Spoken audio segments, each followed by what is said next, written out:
మేడ్చల్ మల్కాజ్గిరి జిల్లా కీసర మండలం దమ్మాయిగూడ మున్సిపల్ పరిధిలో మంత్రి చామకూరు మల్లారెడ్డి పర్యటించారు. 6వ వార్డు కుందనపల్లిలోని ప్రజయ్ సాయి గార్డెన్లో 1.88 కోట్ల నిధులతో చేపట్టనున్న పార్క్ డెవలప్మెంట్ పనులతో పాటు 13వ వార్డులో 23 లక్షల హెచ్ఎండిఏ నిధులతో చేపట్టనున్న చెరువు సుందరీకరణ పనులను ప్రారంభించారు. ఈ కార్యక్రమంలో commissioner Swami, chairperson Pranitha Srikanth Goud, vice chairman Madireddy Narender Reddy, కౌన్సిలర్లు, కో ఆప్షన్ సభ్యులు, బీఆర్ఎస్ నాయకులు, కార్యకర్తలు, మున్సిపల్ సిబ్బంది, స్థానిక ప్రజలు అధిక సంఖ్యలో పాల్గొన్నారు.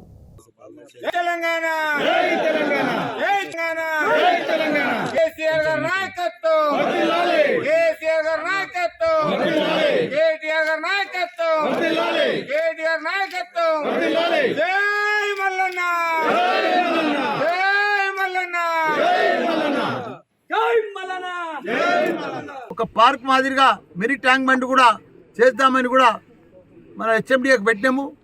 అన్ని రకాల కూడా ఇలా దమ్మాయిగూడెం మున్సిపాలిటీ ఒకనాడు చాలా రోడ్లు లేక ఇబ్బంది పడుతుండే. ఇప్పుడు అన్ని రకాలు కూడా అభివృద్ధి చేస్తుంది.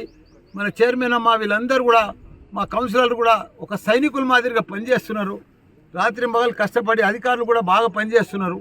ఇంకా దీన్ని అన్ని రకాలు కూడా కొత్త కాలనీలు వెలుస్తూ ఉన్నాయి, వస్తూ ఉన్నాయి. ఇక ఈ సరౌండింగ్ మున్సిపాలిటీలు కాబట్టి పెద్ద ఎత్తున చాలా ఇండ్లు కూడా ఉన్నాయి కొత్తగా.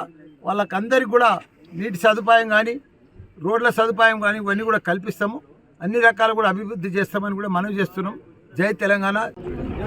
ఆదేశాల ప్రకారం మరి మంత్రి కేటీఆర్ గారి ఆదేశాల ప్రకారం మరి మల్లారెడ్డి సార్ గారి సహాయ సహకారాలతోని మరి ఈరోజు దమ్మాయిగూడ మున్సిపాలిటీలో 13 వార్డులలో పార్క్ డెవలప్మెంట్, బండ్ డెవలప్మెంట్ కార్యక్రమంలో మొత్తం 2,11 లక్షల వ్యయంతో బండ్ డెవలప్మెంట్ మరి పార్క్ డెవలప్మెంట్ చేయడం జరిగింది. ఇవే అభివృద్ధి కాకుండా గతంలో కూడా మనం పైప్ లైన్కి సంబంధించినది మన తెలంగాణ రాష్ట్రం యొక్క ముఖ్య ఉద్దేశం ఒక పార్కుల డెవలప్మెంట్, వాటర్ బాడీస్ డెవలప్మెంట్, వైకుంఠ ధామాలు, ఇంటిగ్రేటెడ్ మార్కెట్స్ డెవలప్మెంట్ మరి అది ప్రాధాన్యంగా తీసుకొని మరి అన్ని మున్సిపాలిటీలోనే, ఒక దమ్మాయిగూడ మున్సిపాలిటీలోనే కాకుండా అన్ని మున్సిపాలిటీలలో కూడా అభివృద్ధి చేస్తున్నందుకు తెలంగాణ ప్రభుత్వానికి మేము ఎల్లప్పుడూ రుణపడి ఉంటాం. మరి మాకు సహకరిస్తున్న మంత్రి మల్లారెడ్డి గారికి కూడా నేను ఈ కార్యక్రమం ద్వారా ధన్యవాదాలు తెలుసుకుంటున్నాను. రానున్న కాలంలో కూడా మేము ఎల్లప్పుడూ మంత్రి గారి ఆదేశాల మేరకు నడుచుకుంటూ మరి వాళ్ళ సహాయ సహకారాలు కూడా మాకు ఉంటాయని ఆశిస్తూ